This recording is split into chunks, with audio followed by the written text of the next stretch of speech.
వీరు శివకుమార్, భాగ్యలక్ష్మి నాగర్ కర్నూలు నుండి ఇక్కడ కుకట్పల్లి ఆరాధనకు వచ్చారు. వీరికి వివాహం జరిగిన తర్వాత మొదట 2 ఆడపిల్లలు పుట్టారు. తను తర్వాత మళ్ళీ గర్భవతిగా ఉన్నప్పుడు మొదట 3వ నెలలో ఇక్కడ తైలాభిషేక ఆరాధనకి రావడం జరిగింది. వచ్చిన తర్వాత ఇక్కడ దైవజనులు అడిగింది, నాకు ముందు 2 ఆడపిల్లలు పుట్టారు, ఇప్పుడు బాబు కావాలి అయ్యారని ప్రార్థన చేయించుకున్నప్పుడు దైవజనులు కుమారుడు పుడతాడు నీకు అని ప్రార్థన చేసి పంపించారు.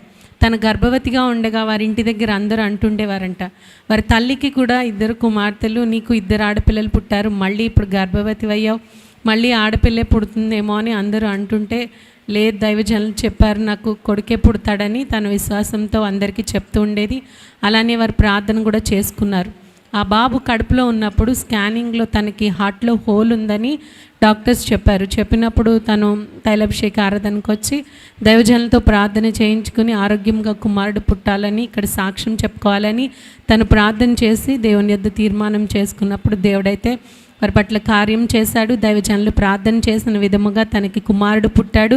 ఆ బాబుకు కూడా ఎటువంటి ప్రాబ్లం లేకుండా, అంటే హార్ట్లో హోల్ ఉందని చెప్పారు, ఆ సమస్య ఎటువంటిది లేకుండా కుమారుడు ఆరోగ్యంగా పుట్టాడని వారు చెప్తున్నారు. వివాహం జరిగిన తర్వాత 2 కుమార్తెలు పుట్టిన తర్వాత దైవజనులు ప్రార్థన చేయడం ద్వారా వారికి కుమారుడు పుట్టాడని వారు సాక్ష్యం చెప్తున్నారు. ఈ సాక్ష్యం దేవుడు దీవించును గాక.